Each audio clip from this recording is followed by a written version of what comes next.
Brought to you by Michelin Canada. Michelin, a better way forward.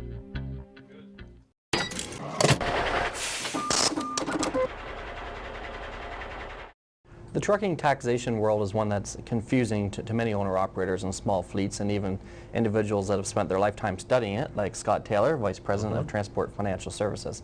We brought him in today to talk about some of the key issues and decisions that owner-operators must make when they're running their businesses. So Scott, can you tell us a little bit about who you are and why this is a subject matter that's of interest to you? Sure, absolutely. The company I work for, Transport Financial Services, has been in the owner-operator accounting business for 38 years. I personally are coming up on a 25th anniversary, I think, here in the next year or so. So taxes is what we always have done. It's what I do every day. In addition, we have expanded to fuel tax, logbook auditing, permitting, plating, sort of being a circle of services for owner-operators and small business in trucking. One of the age-old questions facing owner-operators is whether or not to incorporate. And I understand that year to year there could be changes, legislative changes that swing the pendulum in favor or against incorporating. So can you bring us up to speed on the latest and why an owner-operator may or may not want to incorporate his business? Sure, absolutely. The question of incorporating has been around for owner-operators in trucking for many years. In the past, the discussion, of course, a big part of that is taxes and what is it going to save for me? Why would I, there is some extra expenses involved in an organization to do that and to run it.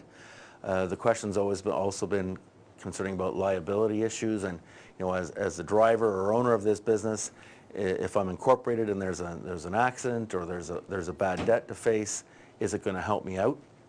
But I try to obviously stick to the tax size and advise people, but get them to see a lawyer for the liability issues.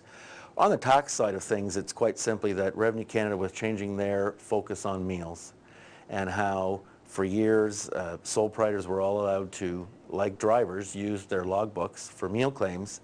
Revenue Canada has decided that that no longer is going to be allowed, that now you have to be an employee to get a meal claim using your logbook, using your TL2 methods. So the way to get around that for owner-operators then is to incorporate, because now, besides being the shareholder and the president and the garbage service for the corporation, you are also then an employee of it. So when you are driving that truck, you are going to get your T4 from I Own My Company, Inc., and you're going to get your T4, and using your logbooks is a completely legitimate way of claiming your meals.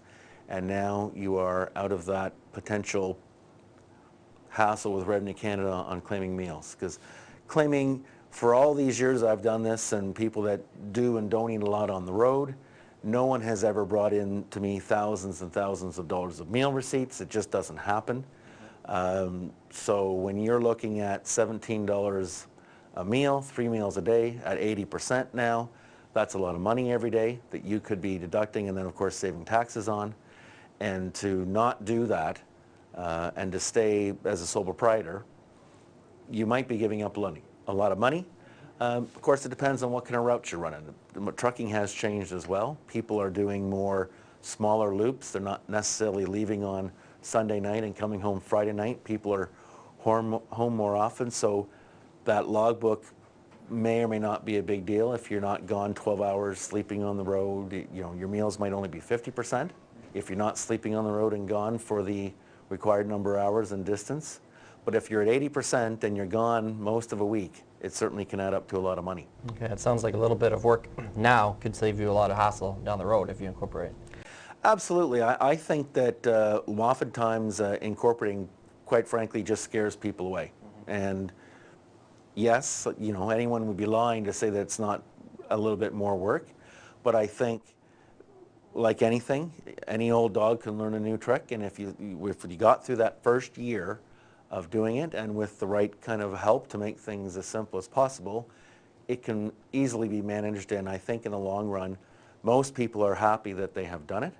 There just seems to be more options on tax planning and dealing with banks and dealing with Revenue Canada.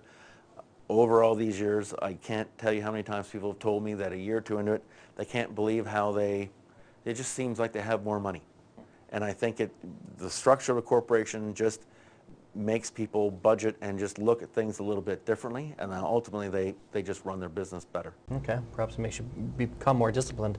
Now, if you incorporate, do you not need president, shareholder, CEO? Can you be all of the above, or is there an opportunity to assign positions to other people in the family? Is that something you have to be concerned about, or? Well, yes, definitely. You can't. First of all, you can be everything, right? You can be the president. You can be the shareholder, the president, the directors. One person can have all those roles. Another complication of the thing is deciding whether or not you want typically mom or your spouse, dad, I guess, or the kids involved in any way, shape, or form. And unfortunately, like most things in life, there never is an easy answer. There's never a clear black and white straight ahead answer.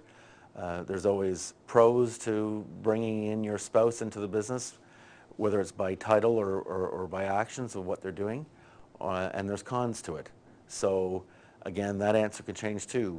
If your spouse is working someplace else or is not working, the fact that they own shares in the company might influence their unemployment insurance claims one day if they ever got laid off, or it might planning on them having a pregnancy leave one day, and you may not have had that set up properly as well. So Revenue Canada always seems to stick their nose in these family situations, these non-arm's length situations, and you call them and ask them, and they'll tell you to send in unemployment insurance premiums or set up or do things a certain way, and then when you want to make a claim, they can come back around and tell you no. So that one thing that definitely that they've focused on more, and we have too with our clients, is getting assessments done by Revenue Canada, and then you've got it in writing that they've reviewed your situation, and then that they're showing you that, or telling you, excuse me, that they've confirmed that you're setting things up right. So to incorporate sounds in many cases it would be a good idea, provided you do it the right way.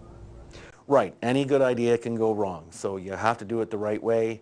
If you're just going to go to someone who's not going to ask you some questions about you and your family and what's going on today in your family and what you would like to see going on tomorrow, and they're just going to give you a cookie-cutter corporation, well then you're obviously not dealing at the right place, despite whatever money you may or may not be saving. Okay. They're not giving you what you need. Okay. Now, you've made a compelling case for incorporating. Are there instances where you'd be better off not incorporating your business? Well, I certainly think that, again, back to the point where some people are scared of it. I guess if you're brand new and you want to get into learning, to be a business person and be an owner-operator, sometimes it just seems like a mountain. It's one more thing that will scare somebody away. Conversely, if you've always been a sole proprietor and you're going to be done retiring, getting out of business in a year or two or three down the road, it might not be worth your time doing it either, because it does generally take, like I said, for sure a year, maybe two before some of the benefits tax-wise even click in. Never mind, you're comfortable with it, you're running it, things make sense to you. Okay. In your experience, do carriers out there have a preference when they're looking to hire owner-operators? I don't think I'm not sure what, I hate to use the word a lot or a little bit, but certainly it happens out there. We have some of our clients we've incorporated in the last little bit, because they have moved from one carrier to another, and the carrier has wanted them to incorporate. Or quite frankly, that's how we get some new business too, because people know that we can do that for them, and we'll look after that and make sure it's done right. So they'll contact us too. So certainly that thinking is out there. And overall, I just think that a lot of carriers will recognize that if someone is incorporated and running that way, they just feel that that person has spent and is willing to spend the extra 2 minutes to make sure things are done right. They put a little bit of extra effort into doing things.